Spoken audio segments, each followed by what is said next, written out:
नमस्कार दोस्तों, स्वागत है आपका हमारे YouTube चैनल में। आज के इस वीडियो में हम पद्म पुराण के खंड 1 के अध्याय 33 और 34 का पाठ करेंगे। तो आइए पाठ शुरू करते हैं। 33वां अध्याय में हम पार्वती का जन्म, मदन दहन, पार्वती की तपस्या और उनका भगवान शिव के साथ विवाह के बारे में जानेंगे।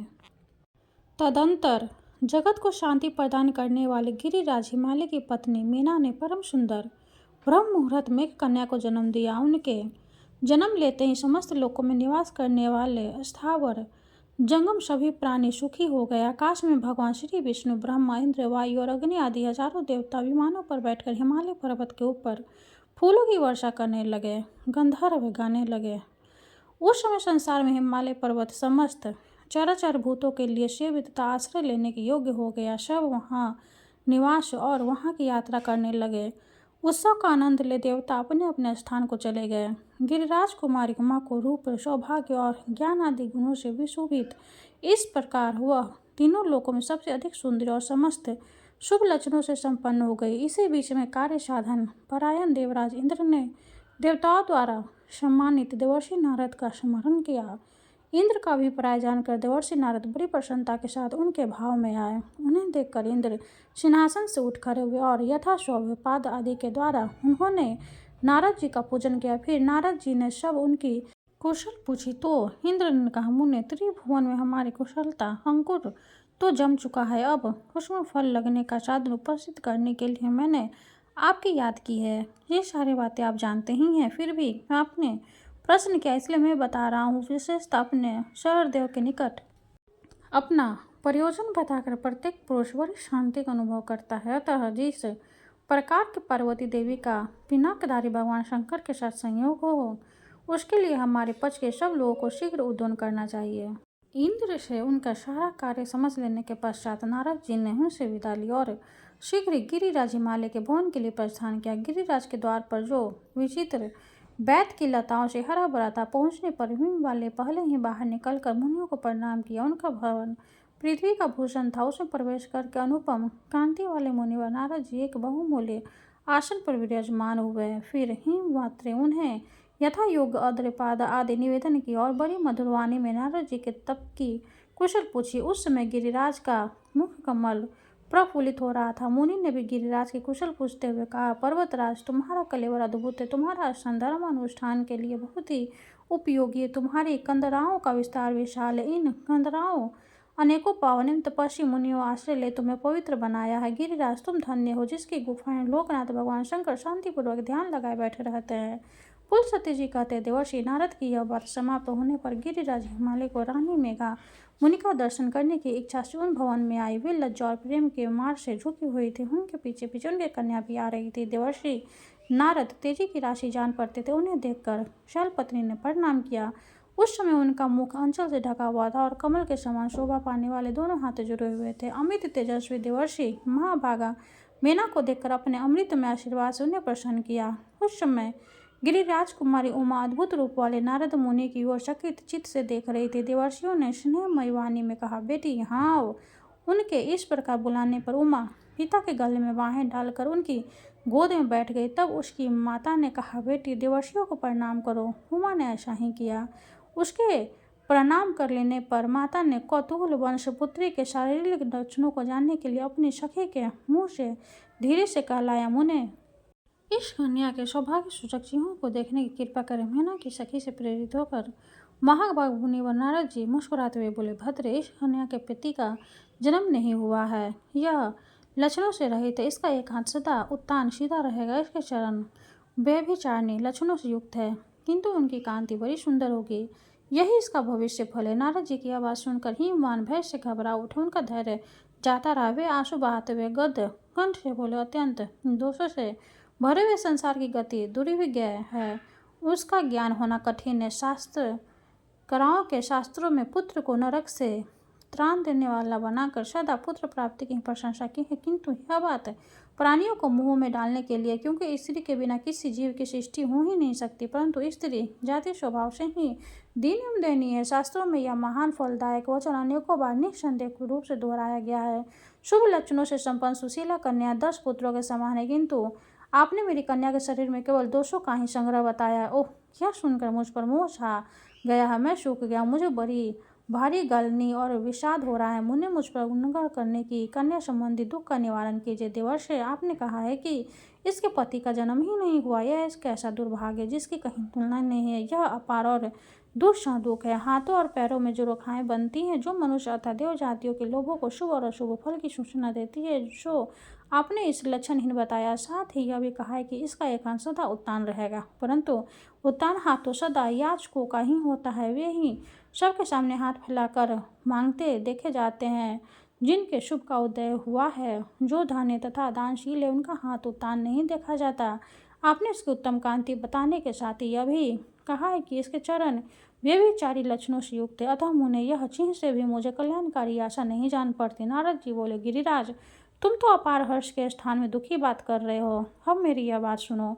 मैंने पहले जो कुछ कहा था वह रहस्यमय पूर्ण था। यह समय उसका स्पष्टीकरण करता हूँ। एकाग्रचित्त होकर श्रवण करो। हिमाचल, मैंने जो कहा था कि इस देवी के पति का जन्म नहीं हुआ, सो ठीक ही है। इसके पति महादेव जी हैं। उनका वास्तव में जन्म नहीं हुआ। वे अजन्मा है। भूत भविष्य और वर्तमान जगत की उत्पत्ति का कारण यही है। वे सबको शरण देने वाले एवं शासक, सनातन, कल्याणकारी और परमेश्वर। ये ब्रह्मांड उन्हीं के संकल्प से उत्पन्न हुआ। ब्रह्मा जी से लेकर स्वार्थ पर्यंत जो यह संसार है, वह जन्म मृत्यु आदि के दुख से पीड़ित होकर निरंतर परिवर्तन होता रहता है, किंतु महादेव जी अचल और स्थिर है।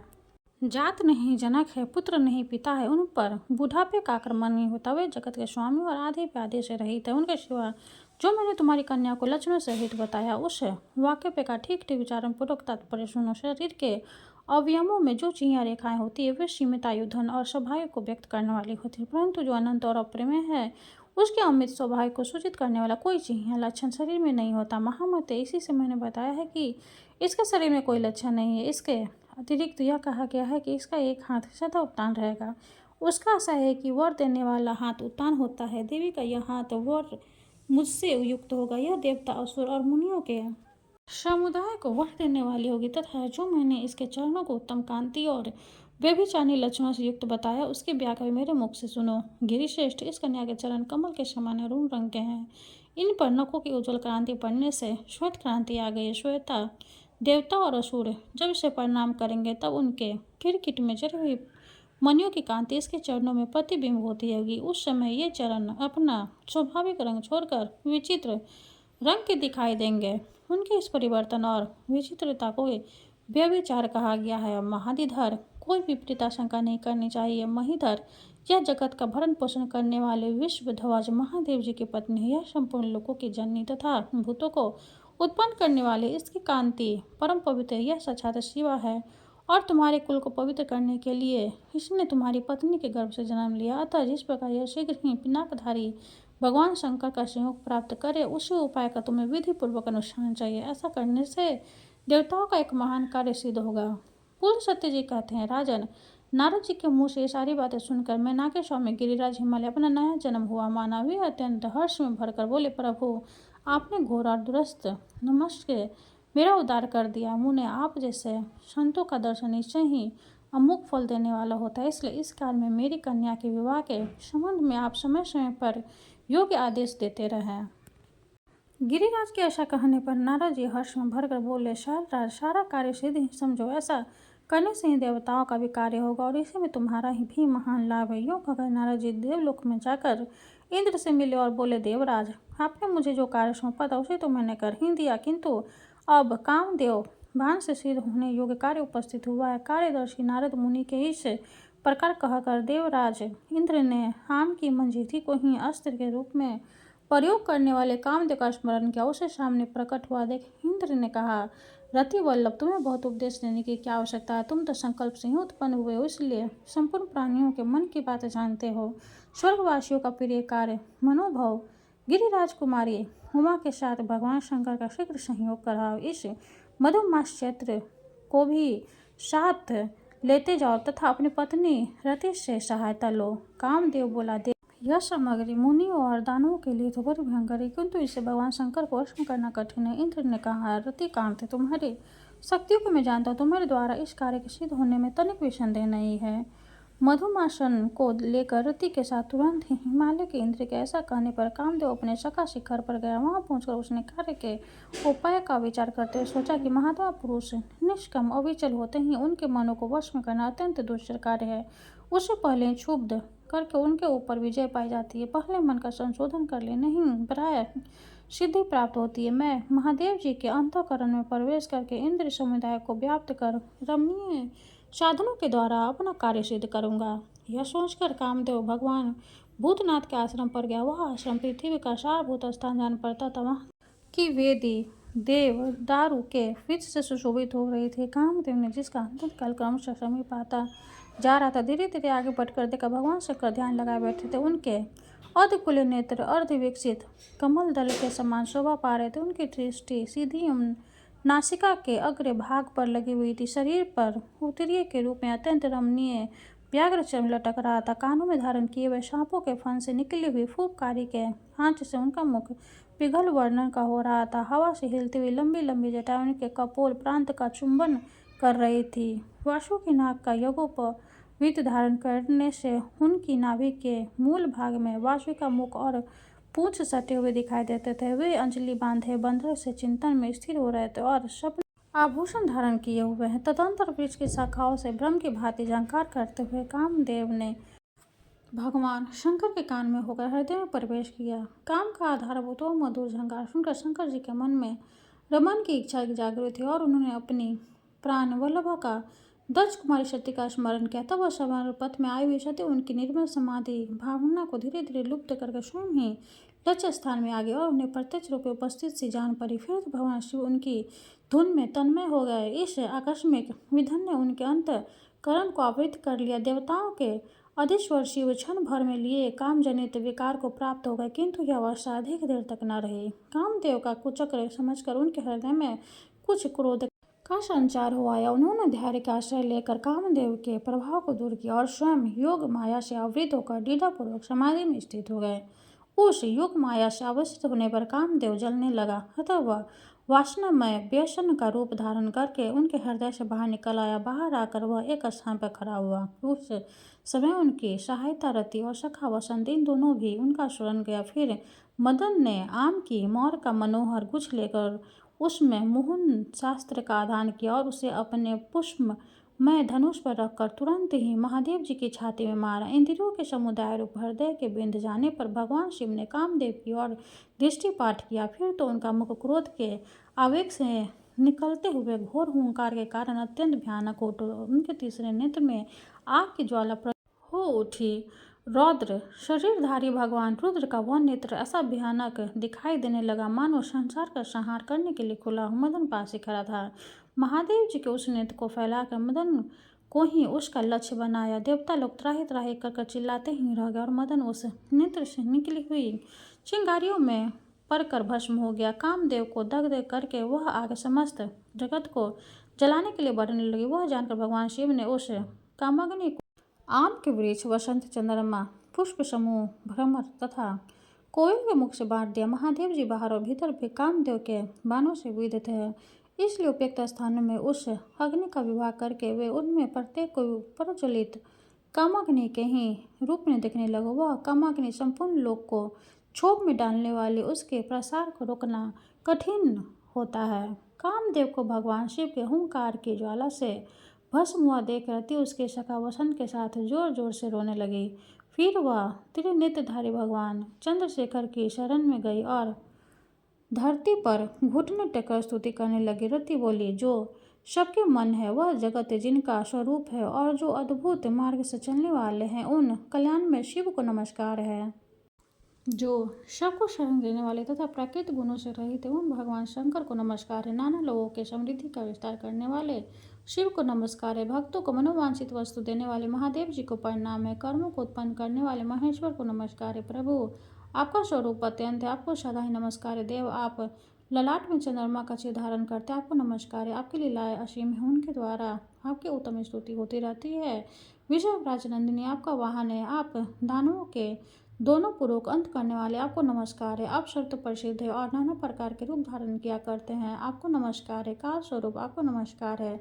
क संख्या के रूप आपको नमस्कार है तथा काल और कल दोनों से अतीत आप परमेश्वर को नमस्कार है। आप चराचर प्राणियों के आचार का विचार करने वाले सबसे बड़े आचार्य हैं। प्राणियों की सृष्टि आपके ही संकल्प से हुई है। आपके ललाट में चंद्रमा शोभा पाते हैं। मैं आपके प्रियतम की प्राप्ति के लिए सहसा आप महेश्वरी की शरण में आई हूँ। भगवान, मेरी कामनाएं पूर्ण करने वाले और यश को बढ़ाने वाले मेरे पति को मुझे दे दीजिए। मैं उनके बिना जीवित नहीं रह सकती। पुरुष और प्रिय के लिए प्रियतम ही नित्य शिव है। उससे बढ़कर संसार में दूसरा कौन है? आप सबके प्रभु, प्रभावशाली तथा प्रिय वस्तुओं की उत्पत्ति के कारण है। आप ही इन भुवन के स्वामी और रक्षक के। आप परम दयालु और भक्तों का भय दूर करने वाले। पुल सत्य जी कहते हैं, कामदेव की पत्नी रति के इस प्रकार स्तुति करने पर मस्तक पर चंद्रमा का मुकुट धारण करने वाले भगवान शंकर उसकी ओर देखकर मधुवानी में बोले, सुंदरी, समय आने पर यह कामदेव शीघ्र ही उत्पन्न होगा। संसार में इसको अनंग के नाम से प्रसिद्धि होगी। भगवान शिव के ऐसा कहने पर कामवल्लभ रति उनके चरणों में मस्तक झुकाकर हिमालय के दूसरे उपवन में चली गई।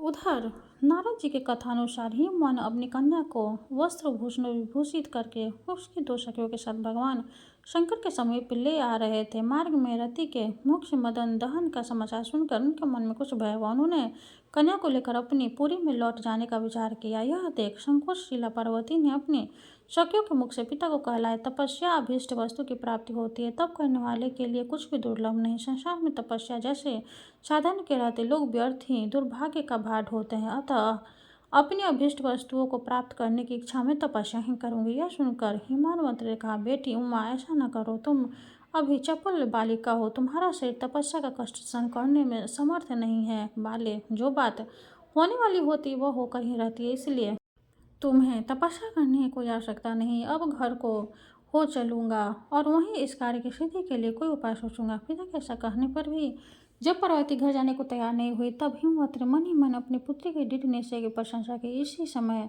आकाश में दिव्यवाणी प्रकट हुई, जो तीनों लोकों में सुनाई पड़ी। वह इस प्रकार थी, गिरिराज, तुमने उमा कहकर अपनी पुत्री को तपस्या करने से रोका, इसलिए संसार में इसका नाम उमा होगा। यह मूर्तिमती सिद्धि अपनी अभिलषित वस्तु को अवश्य प्राप्त करेगी। यह आकाशवाणी सुनकर हिमवंत ने पुत्री को तप करने की आज्ञा दे दी और स्वयं अपने भवन को चले गए। पार्वती अपनी दोनों सखियों के साथ हिमालय के उस प्रदेश में गई जहाँ देवताओं का भी पहुँचना कठिन था। वहाँ शिखर परम पवित्र और नाना प्रकार की धातुओं से विभूषित था। सब और दिव्य पुष्प और लताएं फैली थी। वृक्षों पर भ्रमक गुंजार कर रहे थे। वहाँ पार्वती ने अपने वस्त्र आभूषण उतार कर दिव्य वल्कल धारण कर लिए, कटी में कुशी के मेखला पहन ली। वह प्रतिदिन 3 बार स्नान करती और गुलाब के फूल चबाकर रह जाती थी।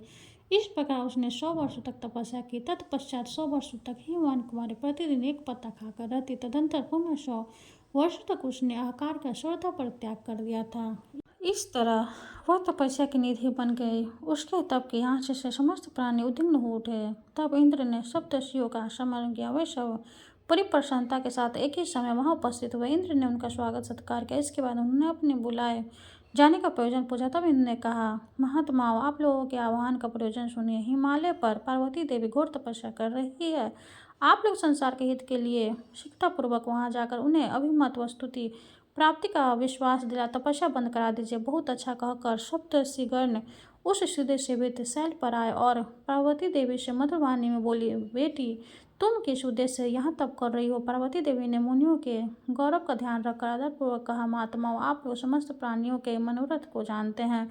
प्राय सभी देहधारी ऐसी ही वस्तुति अभिलाषा करते हैं जो अत्यंत दुर्लभ होती है। मैं भगवान शंकर को पति रूप में प्राप्त करने का उद्योग कर रही हूँ। वे स्वभाव से ही दुराधारी हैं। देवता और असुर भी जिनके स्वरूप को निश्चित रूप से नहीं जानते, जो पारमार्थिक क्रियाओं के एकमात्र आधार हैं, जिन वीतराग महात्मा कामदेव को जलाकर भस्म कर डाला, ऐसे महामहिम शिव को मेरी जैसी तुच्छ अबला किस प्रकार आराधना द्वारा प्रसन्न कर सकती है? पार्वती यूँ कहने पर मुनियों ने उनके मन की दृढ़ता जानने के लिए कहा, बेटी, संसार में 2 तरह का सुख देखा जाता है। एक तो वह जिसका शरीर से संबंध होता है, और दूसरा वह जो मन को शांति समाधान प्रदान करने वाला होता है। यदि तुम अपने शरीर के लिए नित्य सुख की इच्छा करती हो, तो तुम्हें घृणित वेश में रहने वाले भूत प्रेतों के संगी महादेव को वह सुख कैसे मिल सकता है? अरे, वो फुफकारते हुए भयंकर भुजाओं का आभूषण रूप में धारण करते हैं, श्मशान भूमि में रहते हैं और रौद्र रूपधारी प्रमथगण सदा उनके साथ लगे रहते हैं। उनसे तो लक्ष्मीपति भगवान श्री विष्णु कहीं अच्छे हैं। वे इस जगत के पालक हैं। उनके रूप का कहीं और छोर नहीं, तथा वे यज्ञ भोगी देवताओं के स्वामी हैं। तुम उन्हें पाने की इच्छा क्यों नहीं करती? अथवा दूसरे किसी देवता को पाने से भी तुम्हें मानसिक सुख की प्राप्ति हो सकती है। जिस वर को तुम चाहती हो उसके पाने ही बहुत क्लेश है। यदि कदाचित प्राप्त भी हो गया तो वह निष्फल वृक्ष के समान है, उससे तुम्हें सुख नहीं मिल सकता। उस श्रेष्ठ मुनियों के ऐसा कहने पर पार्वती देवी कुपित हो उठी। उनके ओठ फड़कने लगे और वे क्रोध से लाल आंखें करके बोली, महर्षियों, धुरागिरी के लिए कौन सी नीति है जिनकी समझ उल्टी है? उन्हें आज तक किसने राह पर लाया है? मुझे भी ऐसे ही जाननी है, अतः मेरे विषय में अधिक विचार करने की आवश्यकता नहीं। आप सब लोग प्रजापति के समान हैं, सब कुछ देखने और समझने वाले हैं। फिर भी यह निश्चय है कि आप उस जगत प्रभु सनातन देव भगवान शंकर को नहीं जानते। वे अजन्मा ईश्वर और अव्यक्त है। उनकी महिमा का माप तौल नहीं है। उनके अलौकिक कर्मों का उत्तम रहस्य समझना तो दूर है, उनके स्वरूप का बोझ भी आकृत है। श्री विष्णु और ब्रह्मा आदि देवेश्वर भी उन्हें यथा रूप से नहीं जानते। ब्रह्मर्षि उनका आत्मवैभव समस्त भुवनों में फैला हुआ संपूर्ण प्राणियों के सामने प्रकट है। क्या उन्हें भी आप लोग नहीं जानते? बताइए तो, यह आकाश किसका स्वरूप, यह अग्नि, यह वायु किसकी मूर्ति है, पृथ्वी और जल किसके विग्रह हैं, तथा ये चंद्रमा और सूर्य किसके नेत्र हैं? पार्वती देवी की बात सुनकर सप्तर्षिगण वहां से उस स्थान पर गए जहाँ भगवान शिव विराजमान थे। उन्होंने भक्तिपूर्वक नमस्कार करके भगवान से कहा, स्वर्ग के अधीश्वर महादेव, आप दयालु देवता गिरिराज हिमालय की पुत्री आपके लिए तपस्या कर रही है। हम लोग उसका मनोरथ जाकर आपके पास आए हैं। आप योग माया महिमा और गुणों के आश्रम हैं। आपको अपने निर्मल ऐश्वर्य पर गर्व नहीं है। शरीरधारियों में हम लोग अधिक पुण्यवान हैं जो कि ऐसा महिमाशाली आपका दर्शन कर लेते हैं। ऋषियों के रमणीय हितकर वचन सुनकर वागीश्वरों में श्रेष्ठ भगवान शंकर मुस्कुराते हुए बोले, मुनिवर, मैं जानता हूँ लोक न रक्षा की दृष्टि से वास्तव में कार्य बहुत उत्तम है तुम्हें, किंतु इस विषय में मुझे हिमवान पर्वत ही आकाश है। शायद वे मेरे साथ अपनी कन्या के विवाह की बात स्वीकार न करें। इसमें संदेह नहीं कि जो लोग कार्य सिद्धि के लिए उद्यत होते हैं वे सभी उत्कंठित रहा करते हैं। उत्कंठा होने पर बड़े बड़े महात्माओं के चित्त में भी उतावली पड़ जाती है। यथाति विशिष्ट व्यक्तियों को लोक मर्यादा का अनुसरण करना ही चाहिए, क्योंकि इससे धर्म की वृद्धि होती है और पर्वतीय लोगों के लिए भी आदर्श उपस्थित होता है। भगवान के ऐसा कहने पर सप्तर्षिगण तुरंत हिमालय के भवन में गए। वहाँ ही मंत्री बड़े आदर के साथ उनका पूजन किया। उससे प्रसन्न होकर वे मुनि श्रेष्ठ उतावली के कारण संक्षेप से बोले, गिरिराज, तुम्हारी पुत्री के लिए साक्षात पिनाकधारी भगवान शंकर तुमसे याचना करते हैं, तुम अपनी पुत्री भगवान श्री शंकर को समर्पित करके अपने को पावन बताओ। यह देवताओं का कार्य है। जगत का उद्धार करने के लिए यह उद्योग किया जा रहा है। उनके ऐसा कहने पर हिमवान आनंद विभोर हो गए। तब वे हिमवान को साथ ले पार्वती के आश्रम पर गए। उमा तपस्या के कारण तेजोमयी दिखाई दे रही थी। उसने अपने तेज से सूर्य और अग्नि की ज्वाला को भी परास्त कर दिया था। मुनियों ने जब स्नेहपूर्वक उसका मनोगत भाव पूछा तो उस मानी ने यह चार गर्वित वचन कहा, मैं पिनाकधारी भगवान रुद्र के सिवा दूसरे किसी को नहीं चाहती। वही छोटे बड़े सब प्राणी में स्थित है। वे ही सबको समृद्धि प्रदान करने वाले हैं। धीरता और ऐश्वर्य आदि गुण उन्होंने में शोभा पाते हैं। वे तुलना रहित महान परिणाम है। उनके सिवा दूसरी कोई वस्तु है ही नहीं। यह सारा जगत उन्हीं से उत्पन्न होता है जिनका ऐश्वर्य आदि अंत में रहित है। उन्हीं भगवान शंकर की शरण में मैं आई हूँ। पार्वती जी के वचन सुनकर वे मुनि श्रेष्ठ बहुत प्रसन्न हुए। उनके नेत्र में आनंद के आंसू उमड़ पड़े और उन्होंने तपस्वी गिरिराज को प्रसन्नता करते हुए मधुरवाणी में कहा, अहो, बड़ी अद्भुत बात है बेटी, तुम निर्मल ज्ञान की मूर्ति से जान पड़ती हो और श्री शंकर जी दृढ़ अनुराग रखने के कारण हमारे अंतःकरण को अत्यंत प्रसन्न कर रही हो। हम भगवान शिव के अद्भुत ऐश्वर्य को जानते हैं, केवल तुम्हारे निश्चय की दृढ़ता जानने के लिए यहाँ आए थे। अब तुम्हारी यह कामना शीघ्र ही पूरी होगी। अपने यह मनोहर रूप को तपस्या की आग में न जलाओ। कल प्रातःकाल भगवान शंकर स्वयं आकर तुम्हारा परिग्रहण करेंगे। हम लोग पहले आकर तुम्हें पिताजी से भी प्रार्थना कर चुके हैं। अब तुम अपने पिताजी के साथ घर जाओ, हम भी अपने आश्रम को जाते हैं। उनके इस प्रकार कहने पर पार्वती यह सोचकर कि तपस्या का यथार्थ फल प्राप्त हो गया, तुरंत ही पिताजी के शोभा संपन्न दिव्य भवन में चली गई। वहां जाने पर गिरिराज के हृदय में भगवान शंकर के दर्शन की प्रबल उत्कंठा जागृत हुई, अतः उसे वह रात 1000 वर्षों के समान जान पड़ी। तदनंतर ब्राह्म मुहूर्त में उठकर सखियों ने पार्वती का मांगलिक कार्य करना आरंभ किया। क्रमशः नाना प्रकार के मंगल विधान यथार्थ रूप से संपन्न किए गए। सब प्रकार की कामनाएं पूर्ण करने वाली ऋतुएं मूर्तिमान होकर गिरिराज हिमालय की उपासना करने लगे। सुखदायिनी वायु झाड़ने बुहार के काम में लगी गई। चिंतामणि आदि रत्न, तरह तरह की लताएं तथा कल्पतरु आदि बड़े बड़े वृक्ष भी वहाँ सब और उपस्थित थे। दिव्य औषधियों के साथ साधारण औषधियाँ भी दिव्य देह धारण करके स्वयं में संलग्न थी। रस और धातियाँ भी वहाँ दासी का काम करती थी। नदियाँ, समुद्र तथा स्वाथर जंगल में सभी प्राणी मूर्तिवान होकर हिमवाग की महिमा बढ़ा रहे थे। दूसरी ओर निर्मल शरीर वाले देवता, मुनि, नाग, यक्ष, गंधर्व और किन्नरगण श्री शंकर जी के श्रृंगार की सारी सामग्री सजाए गंधमादन पर्वत पर उपस्थित हुए। ब्रह्मा जी के श्री शंकर जी के जटाजूट में चंद्रमा की कला सजाए भगवान श्री विष्णु रत्न के बने कर्णभूषण, ज्वल, कंठहार और भुज मंगलाभूषण लेकर श्री शंकर जी के सामने उपस्थित हुए। अन्य देवताओं के मन में समान वेग वाले शिव वाहन नंदी को भी विभूषित किया। भीली भौतिकी श्रृंगार सामग्रियों से श्री शंकर जी को सुसज्जित करके उन्हें सुंदर आभूषण पहनाकर भी देवताओं की व्यस्तता भी दूर नहीं हुई। वे शीघ्र से शीघ्र वैवाहिक कार्य संपन्न करना चाहते थे। पृथ्वी देवी भी सर्वथा व्यग्र थे। वे मनोरथ रूप धारण करके उपस्थित हुई और नूतन तथा सुंदर रस और औषधियाँ प्रदान करने लगी। साक्षात वरुण रत्न आभूषण तथा भांति भांति के रत्नों के बने हुए विचित्र विचित्र पुष्प लेकर उपस्थित हुए। समस्त देहधारियों के भीतर रखकर सब कुछ जानने वाले अग्निदेव भी परम पवित्र सोने के दिव्य आभूषण लेकर विनीत भाव से सामने आए। वायु सुगंध बिखेरते हुए मंद मंद गति से प्रभावित होने लगी, जिसने उसका स्पर्श भगवान शंकर को सुखद प्रतीत हो। व्रज से सुसज्जित देव राजेंद्र ने बड़ी प्रसन्नता के साथ अपने हाथ में भगवान शिव का छत्र ग्रहण किया। वह छत्र अपने उज्ज्वल प्रकाश में चंद्रमा की किरणों वालियों का उपहास कर रहा था। गंधर्व और किन्नर अत्यंत मधुर बाजों की ध्वनि करते हुए गान करने लगे। मुहूर्त और ऋतुएं मूर्तिमान होकर गानों नृत्य करने लगी। भगवान शंकर हिमवान नगर में पहुंचे। उनके चंचल प्रमथगण हिमालय का आलोडन करते हुए वहां स्थित हुए। तत्पश्चात विश्व विधाता ब्रह्मा जी तथा भगवान शंकर क्रम विवाह मंडप में विराजमान हुए। शिव ने अपनी पत्नी उमा के साथ शास्त्रोक्त रीति से वैवाहिक कार्य संपन्न किया। गिरिराज ने उन्हें अर्घ्य दिया और देवताओं ने विनोद के द्वारा उन्हें प्रसन्न किया। शिव ने पत्नी के साथ वह रात्रि वहीं व्यतीत की। सवेरे देवताओं के स्तवन करने पर वे उठे और गिरिराज से विदा ले वायु के समान वेगशाली नंदी पर सवार हो पत्नी सहित मंदराचल को चले गए। उमा के साथ भगवान नीलोहित के चले जाने पर हिमवान का मन कुछ उदास हो गया। क्यों न हो, कन्या की विदाई हो जाने पर भला किस पिता का हृदय व्याकुल नहीं होता। 33वां अध्याय समाप्त हुआ। हरे कृष्ण। अब हम 34वां अध्याय का पाठ करेंगे।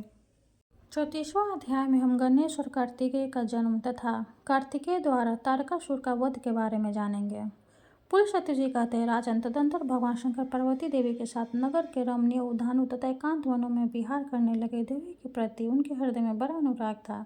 एक समय की बात है, गिरिराज ने सुगंधित तेल और चूर्ण से अपने शरीर में उपटन लगाया और उसे जो मैल गिरा उसे हाथ में उठाकर उन्होंने एक पुरुष की आकृति बनाई, जिसका मुँह हाथी के समान था। फिर खेल करते हुए भगवती शिव ने उसे गंगा जी के जल में डाल दिया। पार्वती को अपनी सखी मानती थी। उनके जल में पड़ते ही वह पुरुष बनकर विशालकाय हो गया। पार्वती देवी ने उसे पुत्र कहकर पुकारा। फिर गंगा जी ने भी पुत्र कहकर संबोधित किया। देवताओं ने गंगाएं कहकर सम्मानित किया। इस प्रकार गजानन देवताओं के द्वारा पूजित हुआ। ब्रह्मा जी ने उन्हें गणों का आधिपत्य प्रदान किया। तत्पश्चात परम सुंदरी शिवा देवी ने खेलने में ही एक वृक्ष बनाया। उससे अशोक का मनोहर अंकुर फूट निकला। सुंदर मुख वाली पार्वती ने उसका मंगल संस्कार किया। तब इंद्र के पुरोहित बृहस्पति आदि ब्राह्मणों, देवताओं तथा मुनियों द्वारा कहा, देवी बताइए, वृक्ष के पौधे लगाने से क्या फल होता है? यह सुनकर देवी का शरीर हर्ष से पुलकित हो उठा। वे अत्यंत कल्याण में वचन बोली, जो विज्ञ पुरुष ऐसे गांव जहाँ जल का अभाव हो कुआं बनवाता हो, वह उसके जल की जितनी बूंदें हो उतने वर्ष तक स्वर्ग में निवास करता है।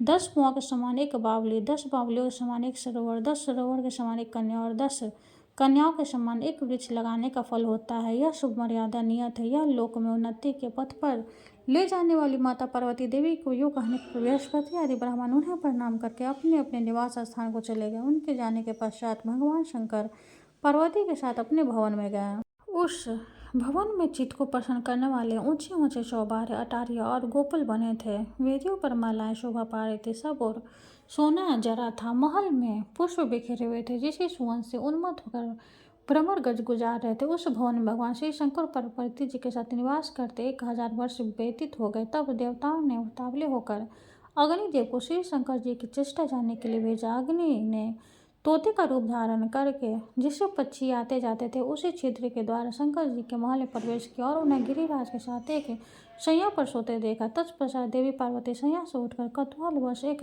सरोवर के तट पर गई और सुवर्णमय कमलों से सुशोभित था। वहां जाकर उन्होंने जल विहार किया। तदंतर वे सखियों के साथ सरोवर के किनारे बैठी थी और उसके निर्मल पंकज से सुशोभित स्वादिष्ट जलों को पाने की इच्छा करने लगी। इतने में ही उन्हें सूर्य के समान तेजस्विनी 6 कीर्तियां दिखाई दी। वे कमल के पत्तियों में उस सरोवर का जल लेकर जब अपने घर को जाने लगी, तब पार्वती देवी ने हमें भरकर कहा, देवियों, कमल के पत्ते में रखे हुए जल को मैं भी देखना चाहती हूँ। ये बोले, सुमुखी, हम तुम्हें इसी शर्त पर जल दे सकती हैं कि तुम्हारे पीढ़े गर्भ से जो पुत्र उत्पन्न वो हमारा भी पुत्र माना जाए एवं हमें भी मातृ भाव रखने वाला तथा हमारा रक्षक, वह पुत्र तीनों लोकों में विख्यात होगा। उनकी बात सुनकर गिरिराज ने कहा, अच्छा ऐसा ही हो। यह उत्तर पाकर कृतिकाओं का बड़ा हर्ष हुआ और उन्होंने कमल पत्र में स्थित जल में भरा थोड़ा पार्वती जी को भी दे दिया। उनके साथ पार्वती जी ने भी क्रमशः उसे जल का पान किया। जल पीने के बाद तुरंत बाद ही रोग शोक का नाश करने वाले एक सुंदर अद्भुत बालक भगवती पार्वती की दाहिनी कोख फाड़ कर निकल आया।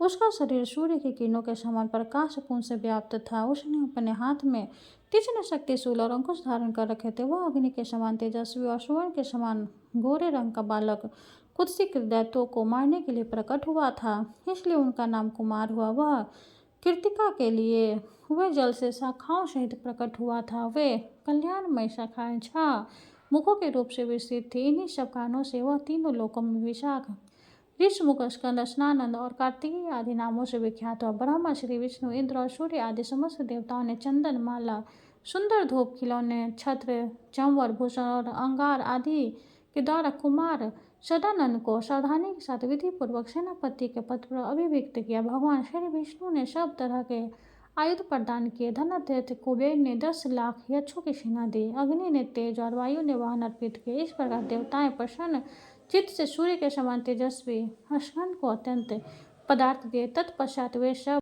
पृथ्वी पर घुटने टेककर बैठ गए और सूत पट कर वरदायक देवता पहनाकर स्तुति करने लगे। स्तुति पूर्ण होने के पश्चात कुमार ने कहा, देवताओं, आप लोग शांत होकर बताइए, मैं आपकी कौन सी इच्छा पूरी करूं? यदि आपके मन में चिरकाल से कोई असाध्य कार्य करने की भी इच्छा हो तो कहिए। देवता बोले, कुमार, तारक नाम से प्रसिद्ध एक दैत्यों का राजा है जो संपूर्ण देवकुल का अंत कर रहा है। वह बलवान, अजय, तीखे स्वभाव वाला, दुराचारी और अत्यंत क्रोधी है, सबका नाश करने वाला और दुर्दमनीय है। अतः आप उस दैत्य का वध करिए। यही एक कार्य शेष रह गया है जो हम लोगों को बहुत ही भयभीत कर रहा है। देवताओं के यूं कहने पर कुमार ने तथास्तु कहकर उनकी आज्ञा स्वीकार की और जगत के लिए कंटक रूप तारकासुर का वध करने के लिए वे देवताओं के पीछे पीछे चले। उस समय समस्त देवता उनकी स्तुति कर रहे थे। तदंतर कुमार का आश्रय मिल जाने के कारण इंद्र ने दानव तारका के पास अपना दूत भेजा। वहां जाकर दूत ने उस भयानक आकृति वाले दैत्य से निर्भयतापूर्वक कहा, तारकासुर, देवराज इंद्र ने तुम्हें यह बतलाया है कि देवता तुमसे युद्ध करने आ रहे हैं। तुम अपनी शक्ति पर प्राण बचाने की चेष्टा करो। यूं होकर जब दूत चला गया तब दानव ने सोचा, हो न हो इंद्र को कोई आश्रय वैसे मिला है, अन्यथा वे ऐसी बात नहीं कर सकते। इंद्र मुझ पर आक्रमण करने आ रहे हैं। वह सोचने लगा, ऐसा कौन अपूर्व योद्धा है जिसे मैंने अब तक परास्त नहीं किया है। तारकासुर इसी चिंता में व्याकुल हो रहा था। इतने में उसे सिद्ध बंदियों द्वारा गाया जाता हुआ किसी का यशोगान सुनाई पड़ा जो हृदय को दुखद प्रतीत होता था, जिसके अच्छे करवे जान पड़ते थे। बंदीगण कह रहे थे, महाशयन, आपकी जय हो। आपके मस्तक की चंचल शिखाएं बड़ी सुंदर दिखाई देती है। विग्रह को कांति नूतन एवं निर्मल कमल दल के समान मनोरथ जान पड़ती है। आप दैत्य वंश के लिए दुस्सह दावन के समान है। प्रभु विशाख, आपकी जय हो। तीनों लोगों के शोक को शमन करने वाले 7 दिन की अवस्था बालक, आपकी जय हो। संपूर्ण विश्व की रक्षा का भार वहन करने वाले दैत्य विनाशक स्कंद, आपकी जय हो। देववंदियों द्वारा उच्चारित यह विजय घोष सुनकर तारकासुर को ब्रह्मा जी के वचन का स्मरण हो गया। बालक के हाथ से वध होने की बात याद करके वह दैत्य शोकाकुल हृदय से अपने महल के बाहर निकला। उसमें बहुत से वीर उनके पीछे पीछे चल रहे थे। काल आदि दैत्य भी थर्रा उठे। उनका हृदय भयभीत हो गया। वे अपनी अपनी सेना में खड़े होकर व्यग्रता के साथ चकित हो रहे थे। तारकासुर कुमार को सामने देखकर कहा, बालक, तू क्यों युद्ध करना चाहता है? जा, गेंद लेकर खेल। तेरे ऊपर जो यह भगवान बुद्ध की विभीषिका लादी गई है, यह तेरे साथ बड़ा अन्याय किया गया है। तू अभी चिरा बच्चा है, इसलिए तेरी बुद्धि इतनी अल्प समझ रखने वाली है। कुमार बोले, तारक सुनो, यहाँ शास्त्रार्थ नहीं करना। भयंकर संग्राम में शास्त्रों के द्वारा ही अर्थ की सिद्धि होती है। तुम मुझे शिशु समझकर मेरी अवहेलना न करो। सांप का नन्हा सा बच्चा भी मौत का कष्ट देने वाला होता है। बाल सूर्य की ओर देखना भी कठिन होता है। इसी प्रकार मैं बालक होने पर भी दुर्जय हूँ, मुझे परास्त करना कठिन है। दैत्य, क्या थोड़े अक्षरों वाले मंत्र में अद्भुत शक्ति नहीं देखी जाती? कुमार की यह बात समाप्त होते ही दैत्य ने उनके ऊपर मुद्रा का प्रहार किया, परंतु उन्होंने अमोघ तेज वाले चक्र के द्वारा उस भयंकर अस्त्र को नष्ट कर दिया। तब दैत्यराज ने लोहे का भिंदीपाल चलाया, किंतु कार्तिकेय ने उसको अपने हाथ से पकड़ लिया। इसके बाद उन्होंने भी दैत्य को लक्ष्य करके भयानक आवाज करने वाली गदा चलाई। उसकी चोट खाकर वो पर्वत पर जाकर गिरा। अब उसे विश्वास हो गया कि यह बालक दुस्सह एवं दुर्जय वीर है। उसने बुद्धि से सोचा, अब निसंदेह मेरा काला पहुंचा। उसे कपित होते देख कालनेमी आदि सभी दैत्यपति संग्राम में कठोरता धारण करने वाले कुमार को मारने लगे, परंतु महातेजस्वी कार्तिकेय को उनके प्रहार और विभीषिकाएं छू भी नहीं सके। उन्होंने दानव सेना को अस्त्र शस्त्र से विदीर्ण करना आरंभ किया। उनके अस्त्रों का कोई निवारण नहीं हो पाता था। उनकी मार खाकर कालनेमी आदि देव शत्रु युद्ध से विमुख होकर भाग चले। इस प्रकार जब दैत्यगण आहत होकर चारों ओर भाग गए और चित्रगण विजय गीत गाने लगे, उस समय अपना उपहास जानकर तारकासुर क्रोध से अचेत सा हो गया। उसने तपाए हुए सोने की कांति से सुशोभित गदा लेकर कुमार पर प्रहार किया और विचित्र बाणों से मारकर अन्य वाहन मयूर को युद्ध से भगा दिया। अपने वाहन को रक्त बहाते हुए भागते देख कार्तिकेय ने सुवर्ण भूषित निर्मल शक्ति हाथ में ली और दानवराज तारक से कहा, खोटी बुद्धि वाले दैत्य, खरा रह जीते जी इस संसार को भर आंख से देख ले। अब मैं अपनी शक्ति के द्वार तेरे प्राण ले रहा हूँ। तू अपने कुकर्मों को याद कर। यूं कहकर कुमार ने दैत्य के ऊपर शक्ति का प्रहार किया। कुम्हार की भुजा से छूटी हुआ शक्ति कयूर की खनखनाहट के साथ चली और दैत्य की छाती में जो ब्रज था गिरिराज के समान कठोर थी जा लगी। उसने तारकासुर के हृदय को चीर डाला और वह दे निष्प्राण होकर प्रलयकारी पर्वत के समान धरती पर गिर पड़ा। दानवों के धुरंधर वीर दैत्यराज तारका के मारे जाने पर सबका दुख दूर हो गया। देवताओं लोग कार्तिकेय जी की स्तुति करते हुए चिंता में मगन हो गए। उनके मुख पर मुस्कान से छा गया। वे अपनी मानसिकता चिंता का परित्याग करके हर्षपूर्वक अपने अपने लोक में गए। सबने कार्तिकेय जी को वरदान दिए। देवता बोले, जो परम बुद्धिमान मनुष्य कार्तिकेय जी से संबंध रखने वाले इस कथा को पढ़ेगा, सुनेगा अथवा सुनाएगा, वह यशस्वी होगा, उसकी आयु बढ़ेगी, वह सौभाग्यशाली, श्री संपन्न, कांतिमान, सुंदर, समस्त प्राणियों से निर्भय तथा सब दुखों से मुक्त होगा। 34वां अध्याय समाप्त हुआ। हरे कृष्ण। अब हम सूर्यदेव की आरती करेंगे। ओम जय सूर्य भगवान, जय हो दिनकर भगवान, जगत के नेत्र स्वरूपा, तुम हो त्रिगुण स्वरूपा, धरत सभी तब ध्यान। ओम जय सूर्य भगवान, ओम जय सूर्य भगवान, शारति अरुण प्रभु तुम श्वेत कमलधारी, तुम्हें चार भुजाधारी, अश सात तुम्हारे, कोटि किरण पसारे, तुम हो देव महान। ओम जय सूर्य भगवान, ओम जय सूर्य भगवान, उषा काल में जब तुम उदया चले आते, सब तब दर्शन पाते, फैलाते उजियारा, जगता तब जग सारा, करे सब तब गुणगान। ओम जय सूर्य भगवान, ओम जय सूर्य भगवान, संध्या में भुवनेश्वर अस्ताचल जाते, गोधन तब घर आते, गोधुली बेला में, हर घर हर आंगन में हो तब महिमा गान। ओम जय सूर्य भगवान, ओम जय सूर्य भगवान, देवी धनुष नर नारी, ऋषि मुनिवर भजते, आदित्य हृदय जपते, श्रोत्रिय मंगलकारी, इसकी है रचना न्यारी, दे नव जीवन दान। ओम जय सूर्य भगवान, ओम जय सूर्य भगवान, तुम हो त्रिकाल रचयिता, तुम जग के आधार, महिमा तब अपरंपार, प्राणों का सिंचन करके भक्त को अपने देते, बल बुद्धि और ज्ञान। ओम जय सूर्य भगवान, ओम जय सूर्य भगवान, हो चर जल चर खेचर, सब क्यों प्राण तुम्हें, सब जीवों के प्राण तुम्हें, वेद पुराण बखाने, धर्म सभी तुम्हें माने, तुम्हें सर्वशक्तिमान। ओम जय सूर्य भगवान, ओम जय सूर्य भगवान। पूजन करते दिशाए, पूजे दश दिक्पाल। तुम भवनों के प्रतिपाल, तुम तुम्हारी दासी, तुम शाश्वत विनाशी, शुभकारी अंशुमान। ओम जय सूर्य भगवान, ओम जय सूर्य भगवान। जय हो दिनकर भगवान, जगत के नेत्र स्वरूपा। तुम हो त्रिगुण स्वरूपा, धरत सभी तब ध्यान। ओम जय सूर्य भगवान, ओम जय सूर्य भगवान। सूर्य भगवान की जय हो। वीडियो अगर अच्छी लगे तो लाइक कर दे, चैनल को सब्सक्राइब कर दे। धन्यवाद।